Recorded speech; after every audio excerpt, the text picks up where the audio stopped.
Hello and welcome to this Boutiques Connect session. Today I'm joined by currency partners, Halbert, Head of Partnerships, and Anabella Farren, Business Consultant. Welcome to you both.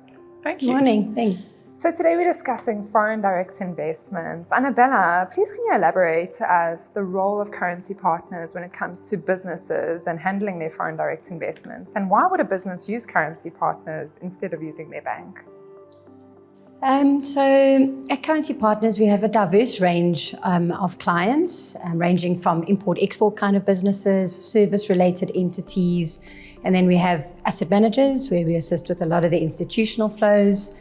A lot of the clients that will come to us and use us have a complex requirement, and that's where our expertise in handling applications like foreign direct investments would come into play. And they would then make use of our services to help them with that process.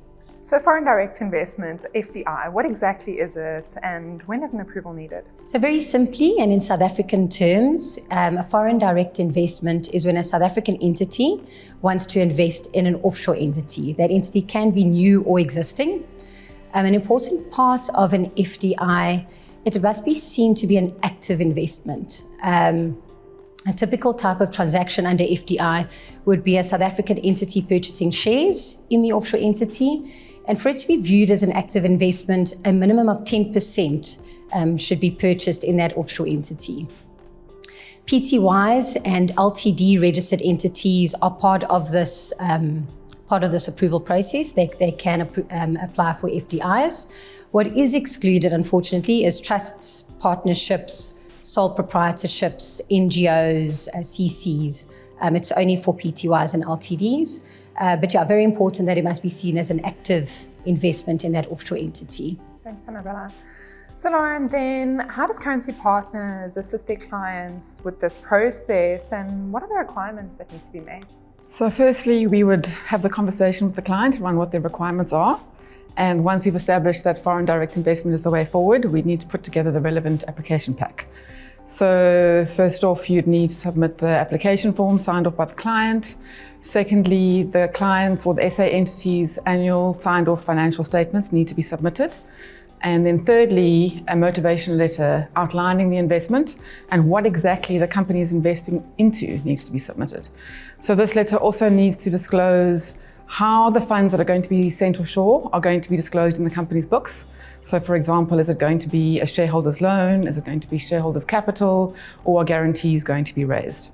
And then once we have all the relevant documentation, sometimes extra documentation might be required, but this we would discuss on a case-by-case basis. Once we have all the documentation together, we'd put that application pack into the relevant authorized dealer. And on average, they take up to 6 weeks to turn around, but in some cases they turn around as quickly as a week or two. So just very case dependent. So then Lauren, upon approval, so what conditions must be met and how long is the approval valid for? The approval is valid for a year from date of issue. And so for example, if a client doesn't send the full investment value offshore immediately and there's a balance of $1 million outstanding after that year, they would need to submit a renewal application to the Reserve Bank before any further funds can go offshore.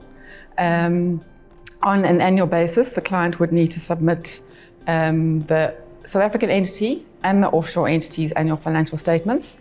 This would need to detail how the funds have been spent offshore or utilized.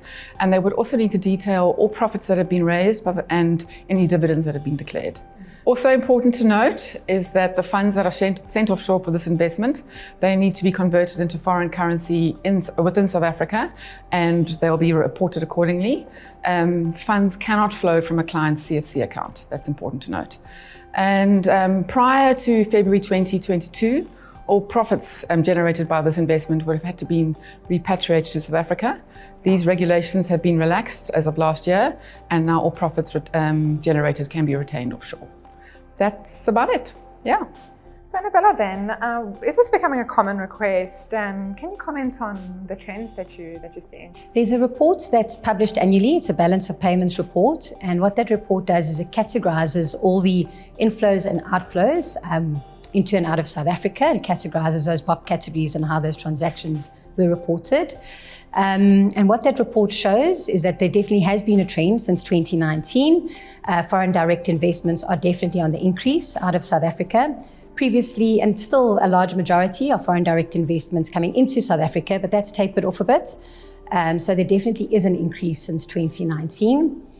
Personally and within Currency Partners, we've definitely seen an increase in inquiries and questions around the topic. A lot of our clients are just asking, what is an FDI? What is the approval process? Do we meet the requirements? I must say that a lot of times, once we've looked at the scenarios that are being posed to us, we find that it is a passive investment, and we don't assist with the approval then, because as I said, it has to be an active investment. But yeah, there has been a lot of clients that we have assisted recently in getting those approvals for FDIs. Where we also assist is once the FDIs are approved, we assist with the annual reporting requirements like Lauren mentioned. And then those approvals do lapse and they expire, and we assist the clients in then renewing those approvals to use them at a later stage.